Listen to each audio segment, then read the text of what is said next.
Welcome to the Coast to Coast podcast, brought to you by Play Picks and the Lines. Coming to you from the West Coast, Josh Lander, joined by my guy, Nate Weitzer, on the East Coast. And we are looking at playa props here, Nate, for Game 2 of these NBA Finals. We had some wonky stuff happen in Game 1. We talked all about it in our other game video, so make sure you are liked and subscribed. Continue to follow along with us with each and every Finals game here with a props video such as this one, as well as that game video breakdown. Also want you to head to thelines.com, all that great written content and stuff we are talking about here. Nate and company have up on thelines.com. Great stuff there as well. And if you do need a FanDuel or DraftKings account, head to fdpicks.com or dkpicks.com. Find those listings in your area, such as the playa props we have for tonight, for Sunday in Game 2. Nate, let's get into it. Yeah, I mean, things have shifted considerably in the series markets. First of all, I mean, Steph goes from plus money as the leading scorer in the series to minus 300. He goes to minus 430 as the leading three-point shooter from plus, and Tatum goes from plus 425 to lead it in assists to minus 140 as the huge favorite. But we are starting with Steph because, yeah, as I said, he tipped the market a lot more. He got going in the first quarter thanks to some terrible defensive decisions by the Celtics, miscommunications, just letting him get open shots. And all of a sudden it looks like Steph Curry's winning the finals MVP, even if the Warriors lose this series. Like, he's just going to carry his team. I don't know if he cares about the legacy talk as much as but yeah, to a degree, he definitely wants to win a ring in the post-Durant era, whatever you want to call it. And he's going to be locked in. I mean, that momentum, you don't want a great shooter to see the rim like that. And it's going to carry over into the second game too, without changing stadiums. So he's getting plus money here to hit 5 threes, plus 120 on DK. It's not even quite as good at FanDuel, but as much as the Celtics are going to try to chase him off the line here, we saw a couple times late in that game where he was chased off the line and still stepped back and got a good look and barely hit front rim. You know, those shots are going to go down at times. I think he's going to hit 5 threes at least. I mean, he hit 6 in the first quarter in Game 1. And his points prop climbing up to 29.5 now at plus money. I like just combining with the rebounds because we think there's going to be a little regression shooting from both teams here. You only have to tack on about 4 rebounds to get him at 34 points and rebounds. And he's been averaging, he has 5 at least in I think his last 6 playoff games. And you look at his numbers after a loss, he does certainly give himself the green light even more. After they lost against Denver to close them out, he went 30 points on 5-11 from 3. And in that closeout against Memphis, 29 and 7 rebounds, shot 6 for 17 from 3. So he is more than willing to try to shoot his team back in it. Yeah, I think you're going to get those for him tonight. I love the 4.5 threes. I love the 30. I love the 28.5 points and the 33.5 points and rebounds. Fine with all of it. I think he gets the 30 tonight and the threes. I think he does care about legacy, and I think he does want a Finals MVP. But the point is, if you're getting him at plus 120 on DraftKings for 5 threes, yeah, I'm going to go ahead and take that. It's not that's not fishing at all. So I'm going to go with his main counterpart, not his splash bro, but his other, let's call him the enforcer and the quarterback, really, in a way, on offense in terms of Draymond. We both agree. It just feels like a Draymond game here tonight. Over 22.5 points, rebounds, and assists combined feels a little bit low for him. The 16.5 rebounds and assists, that it doesn't necessarily scare me, but with the assist with him, if you don't necessarily think there's going to be quite as many points in this game, you might be a little bit worried about just the assist there. But the rebounds as well, if you wanted them, I mean, it's only minus 145 for him to get 8 boards, because I think that's pretty likely. The DK special I know you like here, and I might let you talk about for a little bit more, is 10 points, 8 boards, plus 225. I'm not opposed to it at all, because I do like the 10 points there. I think he missed. They're going to continue to give him those bunnies that he missed, and I think there's the likelihood that he misses another 4 layups like he did in that game. Even if like 2 or 3 of those layups were like contested pretty well at the rim, still a layup, man. Like, he can still be making these even in those threes as well, 0 for 4. But if he's able to just make one of those, we're well on our way to 10 points for him. So all of that stuff, I think, makes sense. And at home in the playoffs, he's averaging 24 points, rebounds, and assists combined on just 31 minutes. He played 38 in Game 1, and I think you can continue to expect him to get closer to 40 minutes than 30 for the rest of this series. Yeah, and you look at when he gets those 38 minutes, he does definitely get over that 22 PRA. You look at his numbers after a loss, just like Steph, he went for 17, 6, and 9 to close out Dallas. He went for 14, 15, and 8 to close out Memphis. It was a cumulative plus 30 in those games. It feels like a Draymond game, yeah, because he's got to take a lot of responsibility for that fourth quarter on his own as the quarterback of a defense. Did not have anybody organized or able to counter what Boston's doing. And I think he'll put his fingerprints all over this game. Yeah, you mentioned that special. If you do tack on 8 assists, it's plus 700, which is juicy. A little scary against the Celtics team that allows basically the fewest assists at all. But I think he will be quarterbacking on both ends, and there's a chance he piles it up. Maybe even goes for a triple-double here. That's the way he impacts this game. But I like your call. Yeah, 10 points does seem reasonable in this game too, as Boston lets him go, basically, because that was their adjustment. Like, let's stop sagging off Curry. Let's sag off Draymond Green. At the same time, Rob Williams is going to be a problem if he's out there trying to get score in the paint. They only allowed 26 points in the paint to the Warriors. Williams only played 24 minutes, so a lot of that is Horford. But the point is he looked spry, and he put up 8, 6, and 4 in those 24 minutes. Again, giving the Warriors a taste of their own medicine with that bang lob play to him, which I think is going to be there for him in terms of getting his points. So 14 points plus rebounds is his prop. If you want to focus on the defensive end, you can get minus 110 for him to get 3 steals or blocks, which is something he's done in 3 of his last 4 games, the exception being Game 7 against Miami, where his knee swelled up. Extra rest in this series is going to be huge for him because he just couldn't go every other night in these previous series. Yep.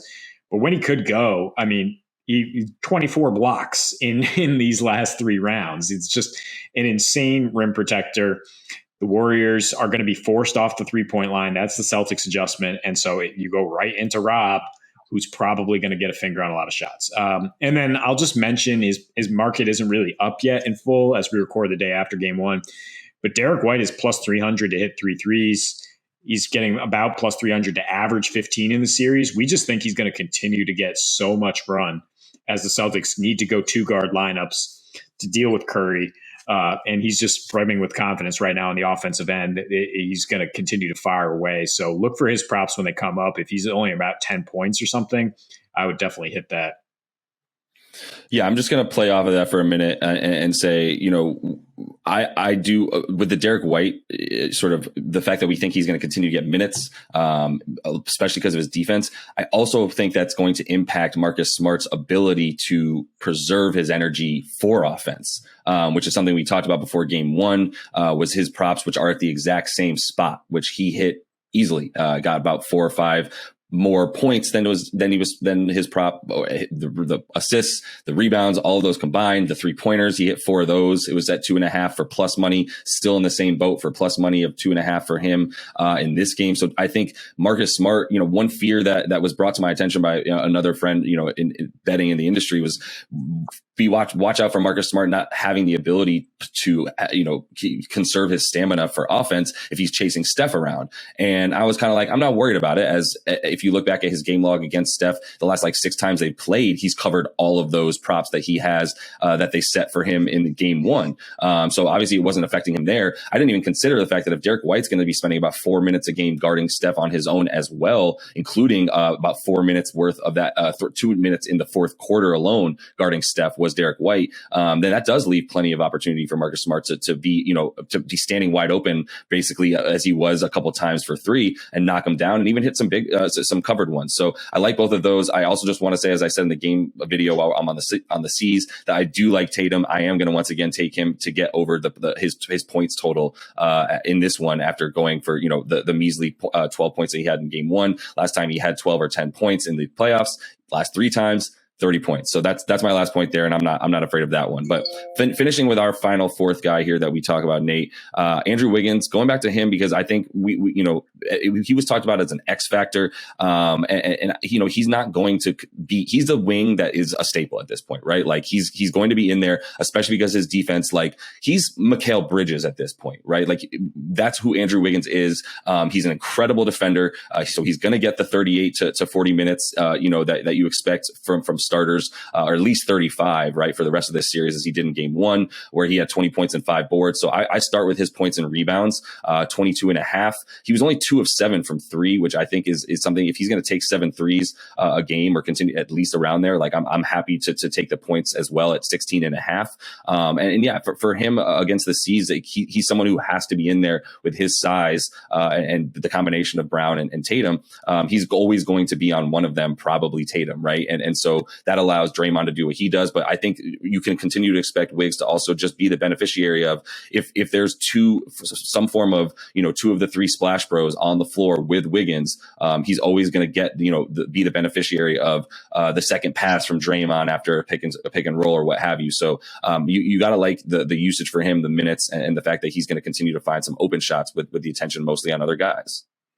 Yeah, I mean, like you said, the minutes are the key for Wig, and it's kind of an underrated rebounder. I think he was leading the Warriors in rebounding in that last series. So yeah, when you can tack on in the playoffs altogether, yeah, when you can tack on 6 boards, lose a little bit of odds, but still get much more safety because he could go for 8 rebounds or so. I like that. When you look at, he has had success scoring on Boston in the regular season. And there's so much attention on Steph. Like, his percentages were so tied to Steph in the regular season, right? When Steph was out, he couldn't get an open shot. And then all of a sudden he's shooting like 40% from 3 because they're just wide open. And those second chance opportunities in game one left him wide open. So expect him to knock down. He even had a couple wide open ones he didn't hit. So expect him to continue to score about 20. And that's another guy to consider, averaging 20 in this series. Worth a look at plus money as he continues to try to do the thing. Yeah, we'll see. Sometimes he's probably going to have a Wiggs kind of game at some point, at least, especially if this goes, 6-ish or 7 games. That's more opportunity for him to throw a stinker out there and kind of ruin his averages. But I do think the 20 that he scored in game one was not a fluke at all. And you can continue to expect that from Wiggins. So plenty of stuff to talk about there. But we are going to continue along with those NBA finals. Want to make sure, if you do still need a FanDuel or DraftKings account as well, head to ftpicks.com or dkpicks.com. Find those listings in your area, such as what we're going to talk about here for game 2. Nate, let's get into it. Game 2 on Sunday night. Yeah, that's surprising. The line, despite all that craziness, the line is the same. +4 Boston on the road. The only difference is the total has gone up about 4 points from 212 to 216. And I think that's what you can exploit here. Like you said, a lot of craziness, and an NBA Finals record 43s combined between these two teams. Boston basically did not miss a 3 in the fourth quarter. The Warriors in the third had 38 points and were hitting a bunch of crazy off-balance 3s. And in the first quarter, the Celtics decided they weren't going to guard Steph Curry, which led to a finals record 6 threes in the first. So I don't think any of that's happening again. That's the first thing you can look at and say there's going to be a few less points here, because that there's some regression that's going to happen in terms of the quality. I mean, the quality of looks wasn't even great aside from that Steph opening. It was just everybody stepping up, hitting clutch shots. The pace of that game was only 93.5 though. And both teams truly elite in this situation. Boston, a 102 defensive rating on the road in these playoffs. The Warriors are 103 at home, allowing about 103 points per game. They were on pace to allow that and on pace to score there before, of course, the greatest fourth quarter comeback in finals history. I think they're the first team to ever come back to be down 12 and win by 12 in finals history. It was simply baffling, insane that the Warriors disappeared, didn't score for about 5 minutes. I don't know. To that point, what if you? I took the C's +8 at one point, or like in the third quarter. What if I had taken an alt line of like -8? I probably would have made a fortune off of it. Just crazy how big that turnaround was. Yes, but you'd also be a complete savage for doing such a ridiculous thing like that, because I don't know how you expect every single time Al Horford or Derek White to shoot for it to be twine in. So look, I mean, the C's did find something by going even smaller, putting Peyton Pritchard out there and being able to pressure the ball.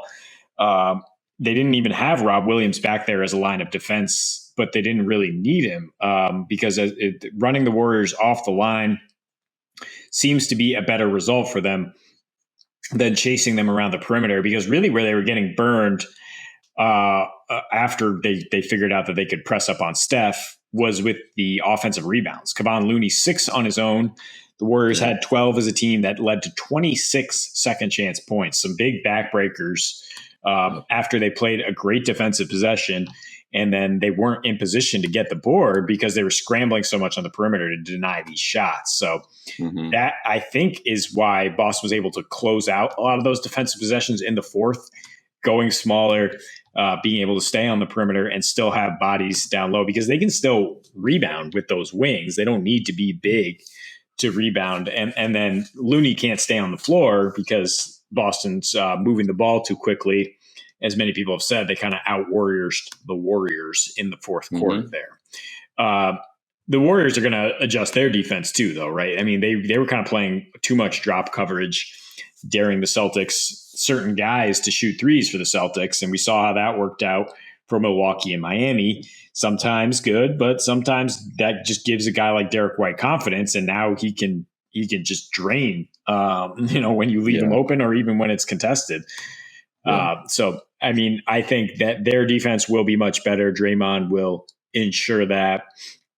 You would think, it's going to be, I think it's a lot more switching too, right? Like you were saying, and that's what the C's did differently, in the first half, between the first half and the second half was, I believe there was a stat that they were switching on only about like 15% in the first half were the C's. And then and thus Steph Curry wide open, letting him get around screens, going under screens against Steph Curry, things of that nature in the first quarter, switching that to about 35% of the time they were switching on defense were the Celtics. So to your point about the Dubs making that adjustment, I think it's probably some of the same stuff there, right? To start switching more and not give that barrage of open threes that they were giving to the Celtics, especially in the fourth. Yeah. And then, I mean, there's a lot of momentum for the Celtics to pick up defensively after what they did in the fourth quarter. There's a lot of bounce back momentum from the Warriors. But as far as the line, I could not in good conscience take the Warriors to even on the money line after that. That is such a gut punching loss, even though they looked like they were in complete control for 3 quarters to a degree. But the fact that they had that lead, let it go at home to open this series, couldn't really find anything consistent outside of Steph tipping the floor. And then that Tatum had 12 points on 3 for 17 shooting, and they did everything they could to get the ball out of his hands. But Boston showing that they're just very balanced. Rob Williams looking healthy is a big deal as well. Draymond going 2 for 12 when he's basically left open for layups has a lot to do with Williams lurking there. And of course, Al Horford, who, when they go smaller, can still space the floor and still protect the rim. Had an absolute throwback game on the eve of his 37th birthday. So my preferred bet here, like I said, we're looking at the under here just because of the regression that you got to assume is coming. So my favorite play would be to tease the Celtics up to 8, take that under, or similarly to like we both live betted game 1, is if the Celtics are down, that does not mean they're out. We've seen this time and time again in the playoffs. They got down 28 in game 3 against Miami, still only lost by 6. So look at for that value on the live betting in terms of them keeping it close. But in a close game, I still think the Warriors can pull it out, win by 1 to 10 points. So that's another thing I would look at. And the officials, even if it's not Scott Foster, the officials are going to be leaning a little bit towards Golden State, so we don't have a 4 or 5 game NBA Finals, so we have a competitive Finals. Yep, and our good buddy Mo, and baseball writer who joins us on the MLB Coast to Coast podcast too. We were just BSing with him about the game, and he brought that point up, as he's always want to do, talking about the referees because it does impact betting at times. But I think this is one where you can agree with him that I think you might see a few interesting calls for in favor of the Warriors to keep this series going, as you said. Can't bet on that though. I would start with what you were saying there in terms of the defense and what I kind of interrupted you to talk about too in terms of the switching. That's where I start with the Dubs. That's got to be their first sort of change that they make on defense. That current squad take a look at and go, okay, well, we just can't give up this many threes. And the thing interesting about Boston coming into this was the 3-pointer for them isn't necessarily necessarily like their life's blood the way that it is for the Dubs, because even if the Dubs don't shoot a three, the fear that Steph Curry will either shoot a three or find a wide open Clay, or even Jordan Poole, who had a terrible game, but even if he's wide open, the fear is they're going to create that, which would lead to layups. That's how you find yourself in this position where Kevon Looney is getting dunks wide open, or Draymond's at the rim getting layups, missing a lot of them in game one. But so it's the fear of the three. On the C side, the 3-pointer is this thing where it's this tool that they can use that if they pull it out, it's kind of like they just leveled up, essentially, right? They just got like a 50+ bonus on their ceiling, and it raised it because they don't need it. They could win without hitting 21 3-pointers. Not in this game because of the way that they did not come out strong on defense. But honestly, the way they played defense in that fourth quarter, and you could even make the case in the second quarter, still giving up a good amount of points, but scoring more and really, finally doing the job they needed to on Steph with 0 points in that second quarter after getting the 21 in the first. That's what I think is the norm, right? I think a lot more of what you should expect in this game. And to your point, not wanting to necessarily take the Warriors right away and just go, it's a bit of a fish move to just go, the Warriors aren't losing, right? You should even at the very least hit their money line at -170 in some way and bank on that because they're not losing, right? And it's like, don't go there yet, man. And that's the same principles that we used in game one to go, you could see the C's, not necessarily benefiting from the rest or not sort of being at a detriment because they played 2 7-game series in a row. The Dubs have been kind of waiting around. You're saying, it wouldn't be surprised if the Warriors obviously go up 1-0. But at the same time, like the +4 and the fact that, everybody started going towards the Warriors, the Sharps started hitting the C's at +4 and even above.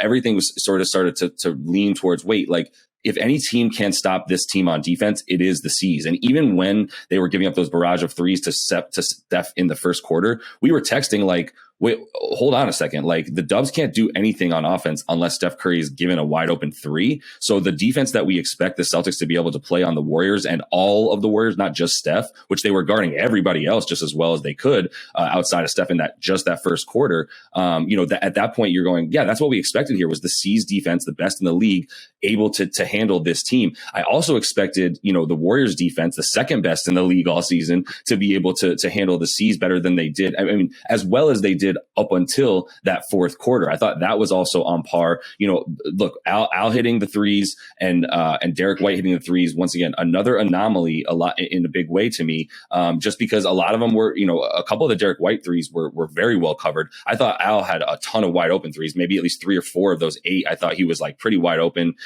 which is also not a fluke. That's a part of their offense, which is if you're going to overload on these two guys when we have Jalen and Jason, even on the same half of the court, then that's fine. We'll keep swinging it to Al Horford. And like you said, they out Warriors the Warriors in terms of the offense that they played, keeping that beautiful game going and just finding the open guy. Marcus Smart, super efficient as well, 4 of 7 from 3, although he didn't play as much in that fourth quarter because honestly, his defense on Steph was not good. It was actually, he was getting torched and sort of getting screened in a way that you found Steph wide open off the dribble and things like that. So Derek White, the 31 minutes came because he was hitting those threes and that 21 points, but it also became because his defense on Steph, the 4 minutes or so that he was specifically guarding Steph and chasing him around, he did a really good job on him. And he at least limited his shot attempts, which is crucial because if he gets it off, it's likely going in. It's more about not even letting him get the shot off. So all that to say, for now about this game, I'm with you once again on an under. I felt good that the under was coming because, as I was watching that game and seeing how it was going, I was already thinking to myself, what's this total going to be at for game 2? I can't wait. I hope it's at like 217 so I could take it at the under. Close. It's at 215.5, right? 216 or so. So I still feel good about it. I feel even better about a little tease up to 220 because once you get to 220, I'm like, no. This has to go under. If the C's didn't go crazy the way they did in the fourth, you still probably would have had an under with a tease in that first game, right? Where it ended at about 214 was where that total ended a few hours before game time.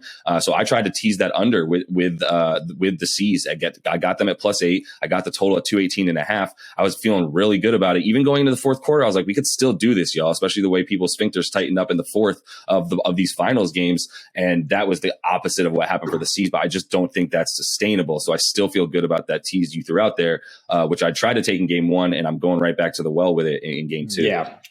Look, I mean, this might seem kind of overwhelming after game one because it was like 4 different games per quarter, basically. But Totally. I'm just going to go back to what I think Tim Bontemps said on the Low Post podcast about the Heat series with the Celtics, that this is not confusing to me.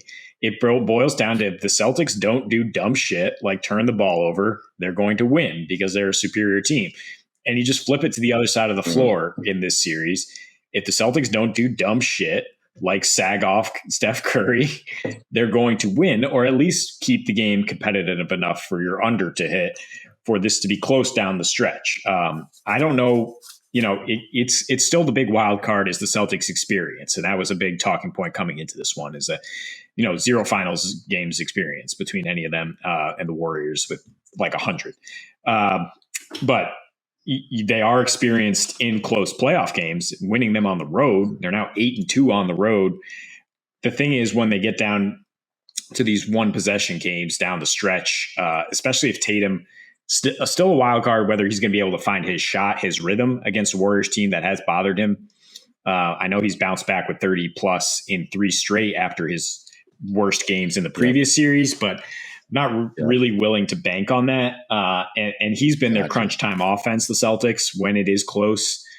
Marcus Smart trying to be that offense, and I think he's 3 for 20 in the last 3 minutes of games in these playoffs. So that is why I lean towards the Warriors if it does wind up being a close game down the stretch. But I don't think they're going to cover 4, let alone 8 points if you tease it. So win margin 1-10 for the Warriors is plus 170. You could tease the Celtics up. You could tease the Warriors, get them at the money line with this under, still feel good about it. Because, I think the biggest thing we're looking at here is these crazy shots that everybody was throwing up and it oscillated back and forth between which team. It's just, it can't last. It's going to be a little more nip and tuck here in game 2.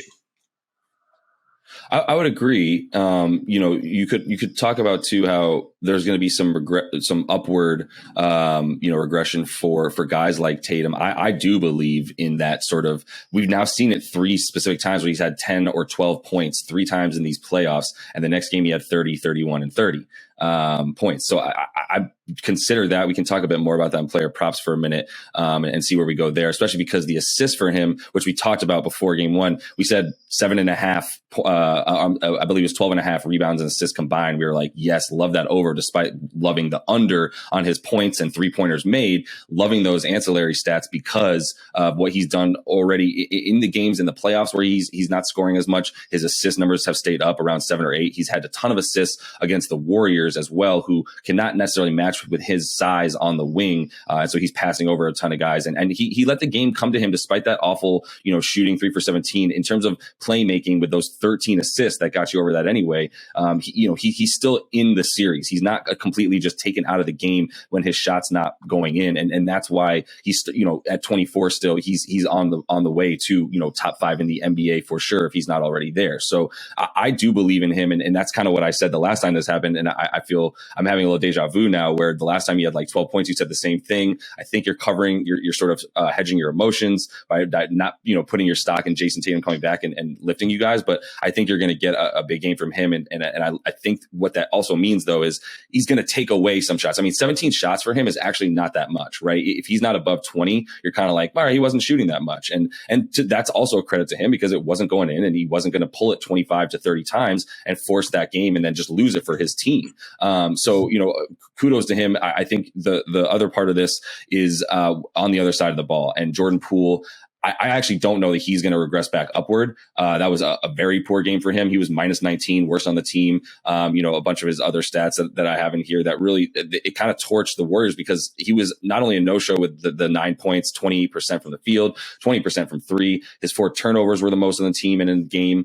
And that defensive rating of 131 is why is more than the bad shooting, because 2 for 7 for him from the field is like, all right, not a good game, but only 7 shots. It doesn't hurt them. You're fine with him taking 7 shots, even if he only makes 2, because, you'd be fine with him taking more shots. But he got absolutely torched by Jaylen Brown when he had to be matched up on him. They went hunting Jaylen Brown specifically just went hunting for him on those second unit lineups where JB just loves to just be by himself and goes, great, no Tatum to even consider passing to. I'm allowed to take every single shot if I want to, even though he does pass out of it sometimes. And that 131 defense rating from Poole also came from having to guard Derek White, who was hitting a bunch of his threes on Poole, who, to his credit, was, he guarded him to a degree. Derek White took some not open, a bunch of contested threes that went in, and just got hot and then just kept feeling it. But if Poole can't be on the floor, you just really gone from, that extra weapon that you really needed on offense, that they don't have.